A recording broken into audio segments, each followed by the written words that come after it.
Kisah Nabi Sulaiman alaihissalam, Raja segala makhluk. Nabi Sulaiman alaihissalam adalah putra dari Nabi Daud alaihissalam. Sejak kecil, Nabi Sulaiman sudah menunjukkan tanda-tanda yang istimewa. Dia lebih cerdas dari siapapun, rajin beribadah dan rendah hati. Meskipun ayahnya adalah raja yang hebat, dia sama sekali tidak pernah sombong. Semua orang beranggapan Nabi Sulaiman pasti akan meneruskan tahta ayahnya, menjadi raja bagi kaum Bani Israel. Suatu hari, Nabi Daud mengajak Nabi Sulaiman ke persidangan. Saat itu, ada dua orang yang sedang berseteru. Baginda Raja, domba-domba miliknya masuk ke perkebunanku dan menghancurkan semua tanaman milikku. Saya minta ganti rugi. Mohon Baginda bisa memberikan nasihat yang adil. Saya sudah lama menunggu masa panen, dan sekarang saya tidak bisa memanennya.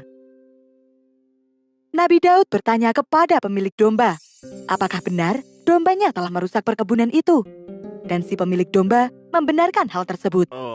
Kemudian, Nabi Daud memutuskan, pemilik domba harus menyerahkan ternaknya sebagai bentuk ganti rugi. Keputusan itu disambut gembira oleh pemilik kebun. Namun, keputusan itu terasa berat bagi pemilik domba. Nabi Sulaiman meminta izin kepada ayahnya untuk memberikan saran. Untuk sementara, pemilik domba harus menyerahkan dombanya kepada pemilik kebun. Domba itu bisa dimanfaatkan dan diambil hasilnya. Pemilik domba juga harus memperbaiki kebun yang rusak sampai kembali seperti semula. Setelah itu, semua harta tadi harus dikembalikan kepada pemiliknya masing-masing. Sifat-sifat kepemimpinan Nabi Sulaiman terus berkembang. Dan ketika Nabi Daud wafat, tahta kerajaan pun diwariskan kepadanya. Nabi Sulaiman memiliki kemampuan untuk mengolah besi, timah, dan tembaga. Kemudian mengembangkannya menjadi senjata dan alat pertahanan yang kuat. Kerajaan Nabi Sulaiman pun dikenal sebagai kerajaan yang hebat militernya dan makmur. Nabi Sulaiman mewarisi semua sifat mulia dari Nabi Daud, termasuk kenabiannya. Benar, Allah SWT mengangkat Nabi Sulaiman sebagai nabi dan rasul utusannya untuk meneruskan perjuangan sang ayah membimbing Bani Israel agar terus beriman kepada Allah.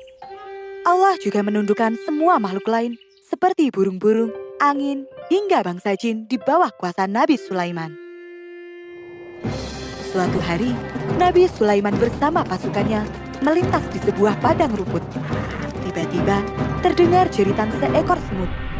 Bersembunyilah di rumahku, sebelum Sulaiman dan pasukannya menghancurkanmu di bawah kaki mereka. Nabi Sulaiman mendengarnya dan memerintahkan pasukannya untuk berhenti. Mereka menunggu hingga para semut itu berhasil menyelamatkan diri. Pada saat Nabi Sulaiman melakukan perjalanan ke Yaman, dia melihat sistem penyaluran air yang luar biasa. Dia ingin sekali membangun saluran-saluran air seperti itu di negerinya sendiri.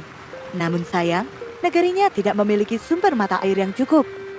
Karena itulah, Nabi Sulaiman mengumpulkan semua burung dan memberikan tugas untuk mencari mata air. Semua burung hadir memenuhi panggilan Nabi Sulaiman. Hanya burung hut saja yang tidak hadir. Kenapa aku tidak melihat burung hut-hut? Aku pasti akan menghukumnya dengan siksaan yang berat, kecuali dia memberiku alasan yang jelas. Tak lama kemudian, burung hut datang dengan wajah ketakutan. Dia khawatir mendapatkan hukuman dari Nabi Sulaiman. Burung berkata, dia membawa sebuah kabar penting. Kemudian dia bercerita bahwa dia melihat Ratu Bilqis dari kerajaan Sabah dan rakyatnya melakukan dosa besar. Mereka semua menyembah kepada matahari. Wahai matahari yang agung, limpahkan rahmat-Mu, jadikan negeri ini lebih makmur dan lebih kuat. Doa itu pun diikuti oleh seluruh rakyatnya. Nabi Sulaiman tidak langsung percaya. Untuk membuktikannya, dia pun menulis sebuah surat kepada Ratu Bilqis. Aku akan melihat apakah kamu benar atau berbohong. Ambillah suratku ini dan kirimkan kepada Ratu Bilqis. Setelah itu, kamu boleh pulang. Kita lihat jawaban apa yang akan mereka berikan. Burung hut pun menerima surat itu dan mengantarkannya ke kerajaan Sabah. Ratu Bilqis menerima surat itu. Isinya adalah ajakan untuk tunduk kepada Nabi Sulaiman dan beriman kepada Allah Subhanahu wa Ta'ala. Ratu Bilqis tidak mau tunduk begitu saja. Dia ingin melihat seberapa besar kerajaan Nabi Sulaiman. Pergilah kalian menghadap Raja Sulaiman, bawa hadiah yang mewah, dan lihatlah apakah mereka sekuat yang diceritakan atau tidak. Burung Hud mendengar rencana itu dan segera melaporkannya kepada Nabi Sulaiman. Mendengar informasi ini, Nabi Sulaiman memberikan perintah kepada para jin untuk membangun sebuah istana yang tidak ada tandingannya. Istana itu terbuat dari kaca dan di bawahnya mengalir sungai-sungai yang jernih. Nabi juga menyiapkan semua prajurit dari segala golongan, yaitu manusia, hewan, dan jin.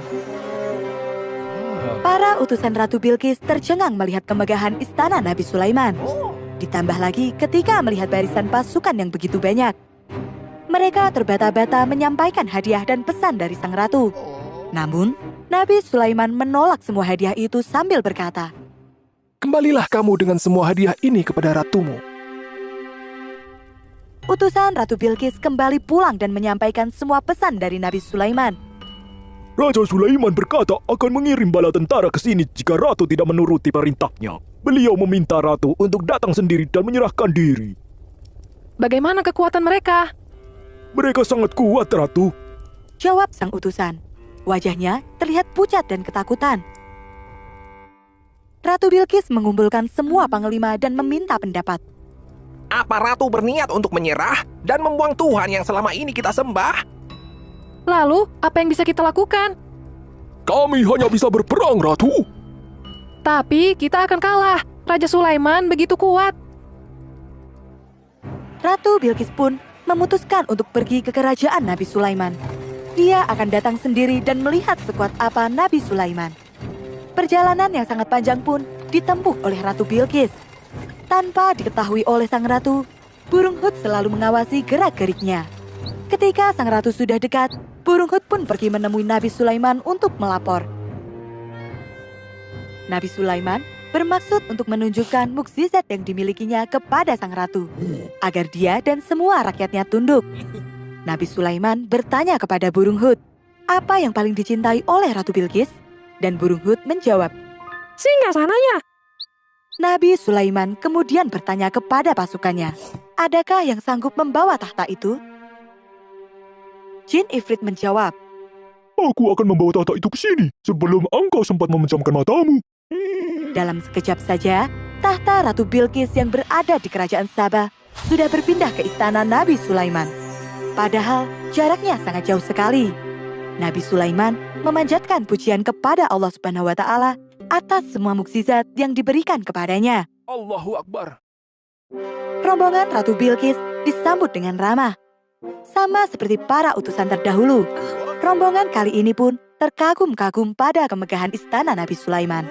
Apalagi ketika sang ratu melihat sebuah kursi yang mirip dengan singgasana miliknya. Apakah tahtamu seperti ini? Ratu Bilqis tidak bisa berkata apa-apa melihat segala keajaiban itu. Nabi Sulaiman menunjukkan semua mukjizat Allah yang diberikan kepadanya. Itu adalah bukti bahwa dia benar-benar utusannya. Akhirnya, Ratu Bilqis menyadari bahwa dirinya bukan apa-apa jika dibandingkan dengan kuasa Allah Subhanahu wa Ta'ala. Dia bersumpah untuk beriman kepada Allah. Subhanallah. Setelah itu, seluruh rakyat kerajaan Sabah pun beriman kepada Allah Subhanahu wa Ta'ala. Selama menjabat sebagai raja, Nabi Sulaiman meneruskan perjuangan Nabi Daud untuk membangun Masjid Al-Aqsa.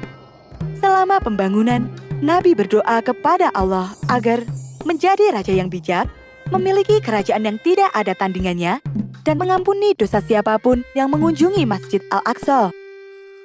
Sebelum masjid selesai dibangun, Nabi Sulaiman wafat dan kembali kepada Allah Subhanahu wa Ta'ala.